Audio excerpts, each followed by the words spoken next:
beautiful woman in the land, daily asking her magic mirror, "Mirror, mirror on the wall, who's the fairest of them all?" You are the fairest of them. But Snow White was growing up. She had skin as white as snow, lips red as roses, and hair black as ebony. At last came the day the queen had been dreading. "Mirror, mirror on the wall, who's the fairest of them all?"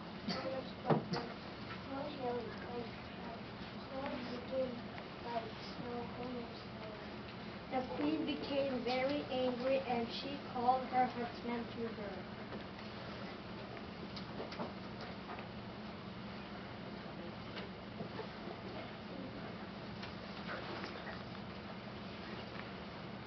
"Take the beast into the forest and bring me back to our early story." The huntsman bowed his head in grief. He had no choice but to obey the queen's command. He took Snow White deep into the forest.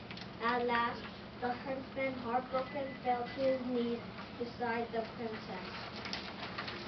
"I cannot kill the princess, even though it is the queen's command. Run to the forest and hide and never return to the castle."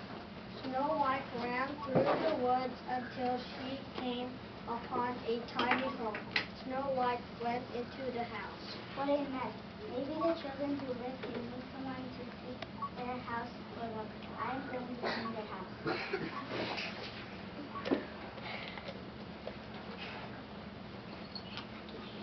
Snow White cleaned their house. Then she went upstairs and fell asleep on top of 7 tiny little beds.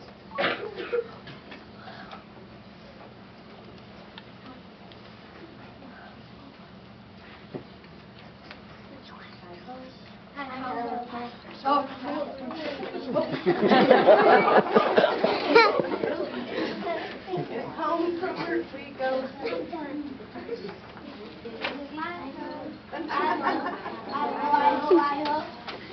Then they saw their little house, just as Snow White had seen it, but they knew at once that something must change.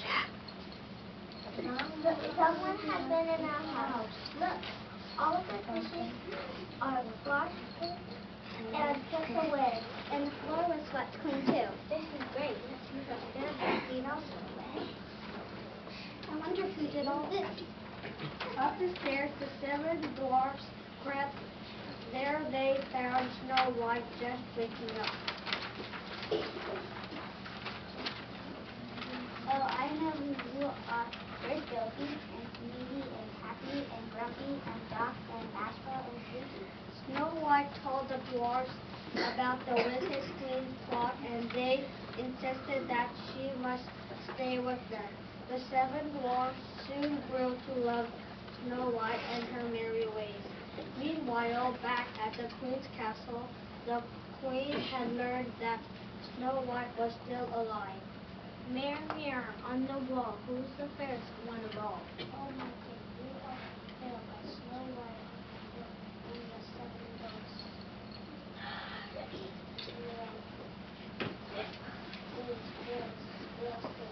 Greatly angered, the queen immediately plotted an evil revenge. She fashioned an apple so beautiful that Snow White would not be able to resist taking a bite, and it would be made of deadly poison. She will not escape this time. When the dwarfs had left Snow White that morning, they had warned her to stay in the house. Be careful of strangers. I know. It's Not where you go.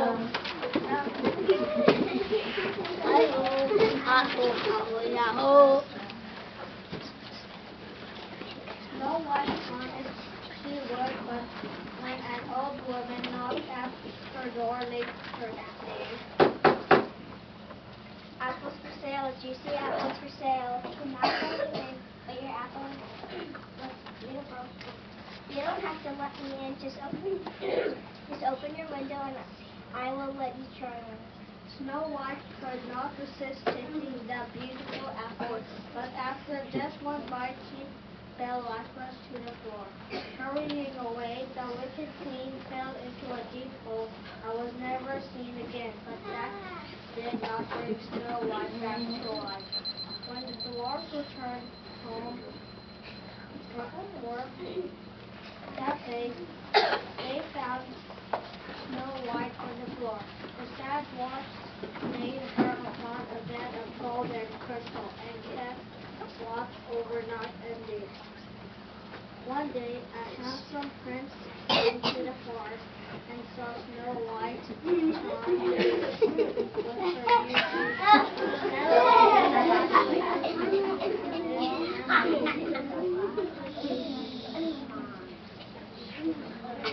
His man to carry her to his castle. Upon lifting Snow White, the apple in Snow White's mouth fell off. When the apple fell out, Snow White awoke. The seven dwarfs danced with joy, and the prince carried her off.